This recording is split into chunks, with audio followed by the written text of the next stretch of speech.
Une première dans l'histoire de la Ve République. Ce vendredi 16 juillet 2021, Emmanuel Macron est devenu le premier président en fonction à pénétrer dans le sanctuaire de Lourdes. Une visite accueillie avec joie par Monseigneur Héroard. Je pense que la visite du président de la République au sanctuaire de Lourdes, d'abord c'est un peu une première, et puis elle signifie l'importance que les pouvoirs publics peuvent accorder, reconnaître à un lieu comme Lourdes, à ceux qui s'y vivent et à ce que viennent y chercher les pèlerins.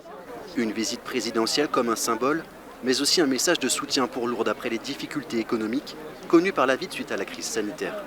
C'est un message fort parce que la crise sanitaire a manifesté beaucoup d'inquiétude, d'anxiété pour beaucoup de gens. Et puis, elle est aussi une certaine recherche de sens. On voit que certaines personnes sont un peu perdues dans leur existence. Et je pense qu'à Lourdes, on peut aussi trouver un sens à sa vie en déposant au pied de la Vierge Marie son fardeau ou ses intentions et demander un peu plus de paix et un peu plus d'espérance dans ce que l'on vit.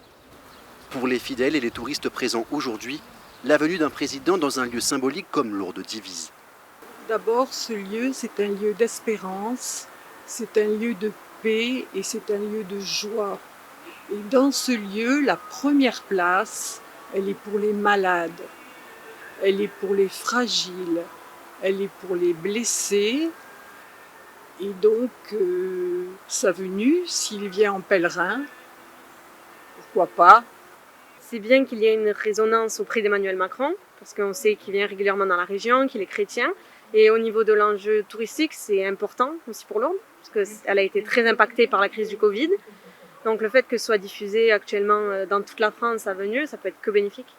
Je trouve que la venue du président de la République au sanctuaire de Lourdes, ça peut être quand même l'occasion qu'il puisse donner quelques clins d'yeux, si on peut dire, aux fidèles catholiques.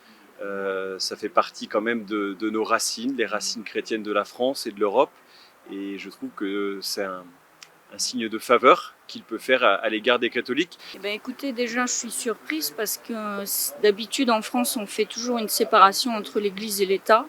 Donc déjà c'est étonnant qu'un chef d'État vienne ici à Lourdes en France. Et puis deuxièmement, je suis quand même très étonnée qu'ils viennent ici juste après l'annonce du pass sanitaire. Autre fait marquant de la journée, l'accueil par le sanctuaire de la 2e édition de Lourdes United. Au programme, 17 heures de retransmission en direct repris par plusieurs télévisions et radios à travers le monde, avec un objectif, montrer que Lourdes reste une place vivante du catholicisme en France. Cet événement est fait pour rejoindre tous les pèlerins qui ne peuvent pas venir cette année encore à Lourdes, et donc principalement les pèlerins étrangers qui viennent de pays lointains.